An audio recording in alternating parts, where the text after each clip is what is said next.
Hey guys, I'm Brian. As a lot of you know, I'm a new airline pilot, and that means I'm having a lot of first experiences, and recently had a first experience that I hadn't really thought much about, and it was a very heartwarming moment, and so I wanted to share that with you. So today I have a very, very special guest. Can you tell me what your name is? Kennedy. Kennedy. All right. So me and my captain were preparing for a flight from Lafayette to Dallas, and we were doing our work at the beginning, and I saw this little face appear in the cockpit. I did what any pilot would do. I got in a real defensive pose because I have to defend the cockpit against attackers. And then my captain said, Brian, you're new. She's allowed to be up here. So Kennedy came up, and did you look around the cockpit at all the lights and the buttons? Uh-huh. And so Kennedy came up there, the captain saw her, I saw her, and he got out of his seat, and we saw some family behind her taking pictures, and we thought it'd be fun to let her up in the cockpit where we sit and fly the plane, so we could get some different photos of her, and I'll share some of those on the screen that were shared with me. Do you fly a lot? What's more fun, taking off or landing? I can't answer that question either. I get just as excited. I don't know. You don't know? I don't know either. I like taking off and landing. Do you like looking out the window? Do you ever think when you grow up you might like to be a pilot and fly an airplane? Oh yeah? That's neat. So I always love to look out the window, but sometimes I didn't get a window seat, so I decided to become a pilot. So now I always have the window seat. How old are you, by the way?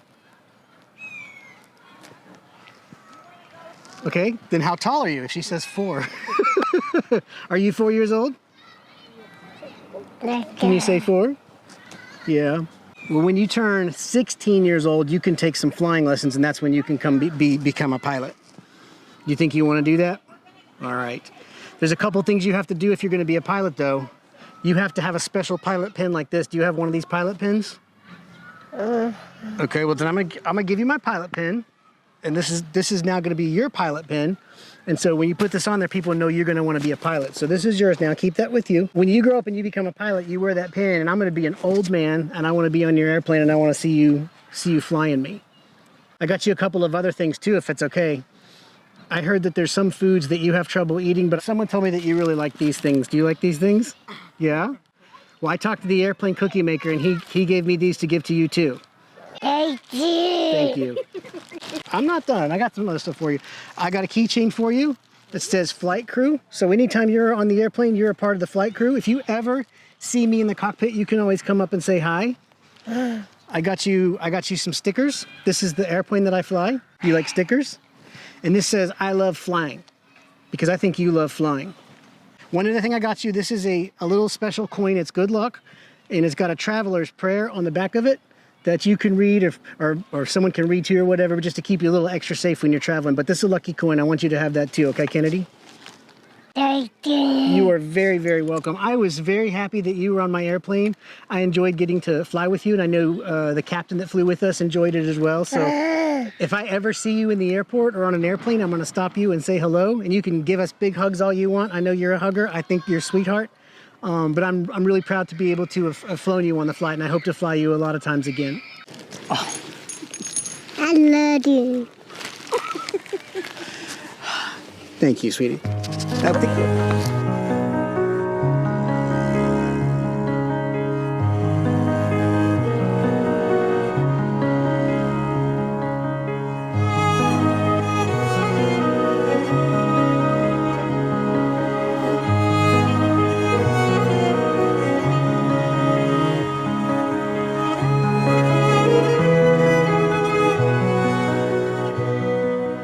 So now we're here with Belinda, is it? Yes, sir. And, so can you tell us a little bit about Kennedy's backstory and kind of how we got where we're at and what all's going on, or as much as you're comfortable sharing?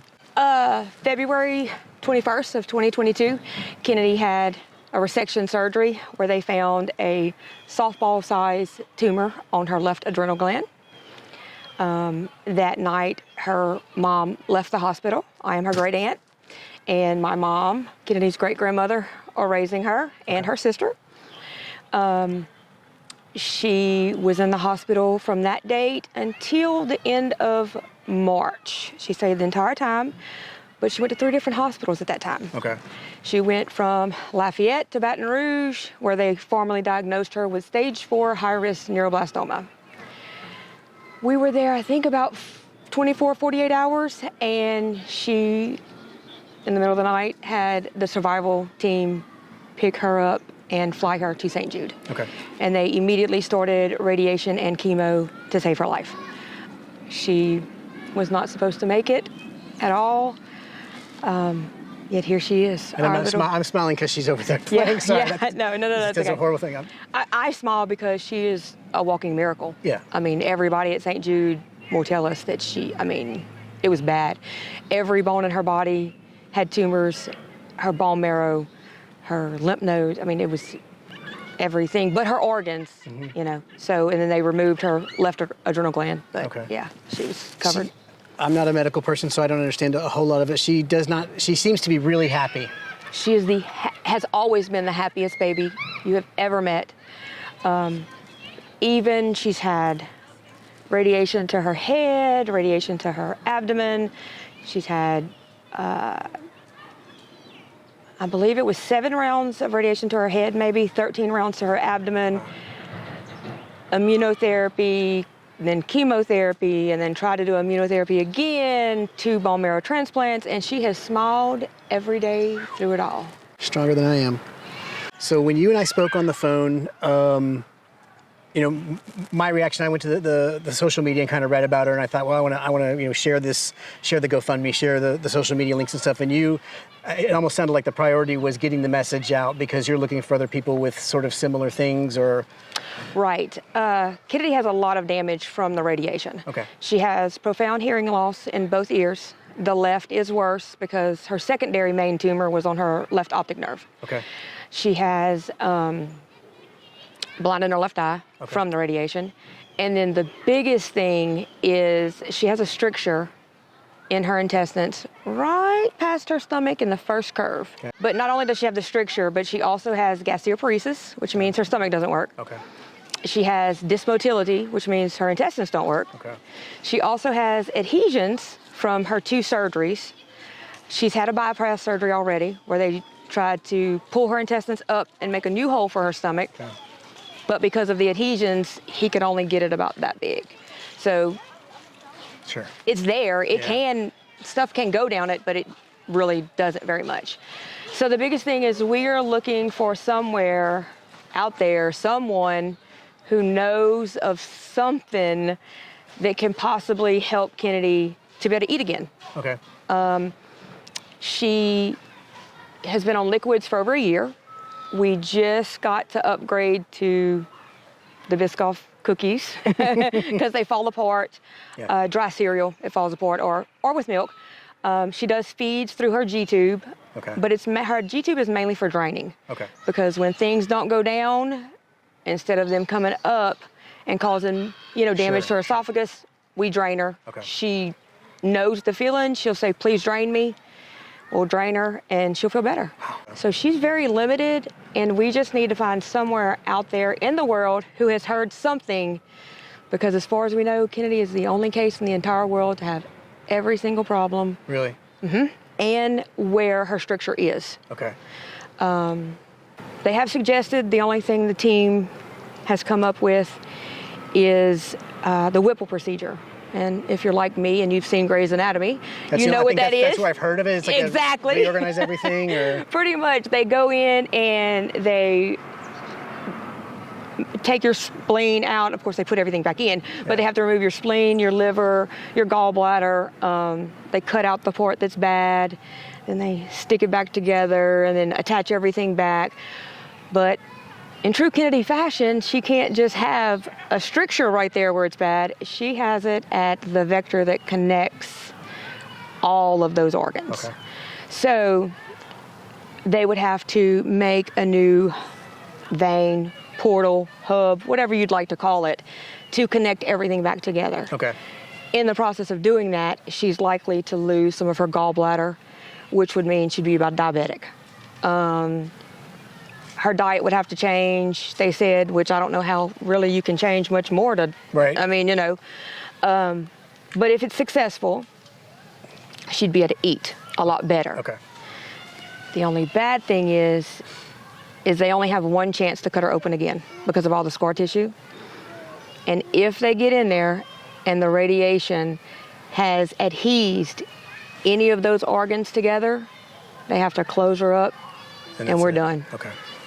So it's a really tough case. It is the toughest case any of the doctors at St. Jude have ever had. Le Bonheur Children's Hospital has a major, massive, amazing GI clinic there.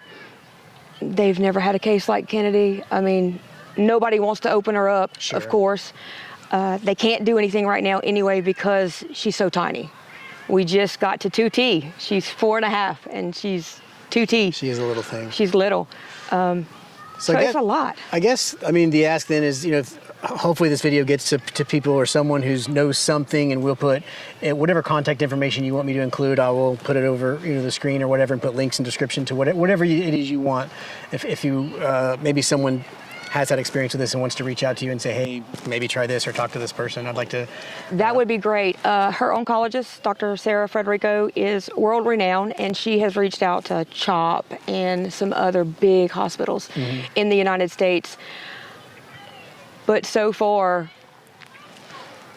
there's nothing, that we know of. Kennedy does have a Facebook page. It is Sweet Kennedy's Neuroblastoma Journey. I update daily, every single day. She has a lot of followers who don't go to sleep until I update to let them know she's okay. I started following it the day of I started looking. So someone, I think you had mentioned her name, and then someone goes, oh, that girl's kind of famous. She's been in some St. Jude commercials or something. And so I looked up like St. Jude Kennedy, and then I found the Facebook page, and so I followed it. So like they or whatever, and that's how you and I started messaging. And it's just such a sweet story. St. Jude has a special place in my heart. I've donated there since my kids were born. I'm lucky. I have healthy kids, but I, for whatever reason, at that time started. When you have kids, you start seeing other children that aren't as fortunate and going, oh my God, this is terrible. And so it's just something we've always donated to. And so I don't know if it was on the webpage or on her shirt or something. I saw St. Jude and I was like, oh, maybe this is meant to be. So I was like, maybe I can, get this in front of somebody who knows something and maybe help out or something. So yeah, we really appreciate that. And I can say St. Jude, Mom and I always donated. I mean, she's my great niece, so I've donated for over 20 years, never dreaming we would walk those halls one day. Yeah. But it truly is the most amazing place you never want to have to go. But here's our little miracle girl. She is a force, and we're blessed. Oh. I mean, God gave us this amazing little girl to raise, and we're so thankful. I never took things for granted before, but when you have this perfect little 1-year-old who literally stops and smells the flowers, and she still does it. We got off the plane the other day, and as soon as we got to St. Jude, I got to smell my flowers. And she bent down and she smells them. Awesome. I mean, everything is amazing to her. So she just amazes us. Well, I think she's awesome. When she popped into the cockpit, I mean, she lit it. It was the morning. We were early. It was kind of dark. Half the airport services were kind of closed, and all of a sudden she popped in. It was just lit up the cockpit. Like, she has so much personality and so much character. She's such a sweetheart, and you wouldn't even know that she's hurting if she is. Like, she's just seems like a little trooper. It was a pleasure and an honor to be able to have her on board, and I'm glad you guys let me connect with you and kind of share the story, whatever comes from this. Hopefully, something. But I'm just, like I said, St. Jude and stories like this just it's very heartwarming to see her and then know what's going through, and just like, if there's anything I can do to get the word out, I'm happy to do it. So we so appreciate that, and we appreciate y'all. I mean, we've never gone on a flight with your airline that has ever said, no, you can't. They just always say, hey, come in. And as you see, she's very loving. She wants to hug. She wants to, Yeah, I wasn't filming, but she was probably a football field away and just started sprinting towards me. My pilot, my pilot. She doesn't want to call you Mr. Brian for some reason. You're just her pilot. It's fine. That's fine. That's all I need to be. Yeah. I'm one of those people that I've always had faith, but Kennedy just makes everything better in the world. And I firmly believe before she was born, God had her story written. And so for me, my peace is knowing that no matter what decision we make, God already knows the ending. Sure. And so we can't make a wrong decision. We can only hope and pray for the best. And she's tough. And if God forbid something happened that she loses the use of her left hand, it's not going to stop her. I Trust and don't think believe. anything's going to stop her. She climbs the rock climbing wall at home in her princess high heels. Okay. I mean, we don't stop for anything. Good. So, you know, we need all the prayers and all the love and support we can get. Okay. Well, we will get anything you want to send me, any links or anything you want. I'll like I said, I'll put them wherever we have and push the video out, and I'll try to get people to share it or whatever, and get her face in front of as many people as we can. We greatly appreciate that. Yeah, thank you. And anytime you guys are flying with us, peek in the cockpit. If I'm there, come on in. Don't worry, we don't have to. She will. Well, thank you very much. I Yes, appreciate thank it. you. I appreciate Thank you it. for meeting me out here and taking the time and letting me share the story.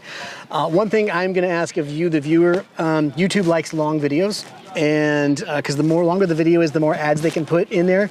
So I'm going to just add like 15 minutes of, I don't know what, maybe planes landing or B-roll or whatever on this video, just to cram it with ads. And if you could do me a favor and just let that play passively in the background, I'm going to take any money that's generated from this video and put it into the GoFundMe for Kennedy. So just do her a favor and just let it play. Just you watch it if you want. I don't even know what I'm going to put in there, but this one time I'm asking you to stay till the end of the video for probably the best cause in the world. So please do Kennedy that favor. So thank you guys for watching, and we'll have the links for everything in the description.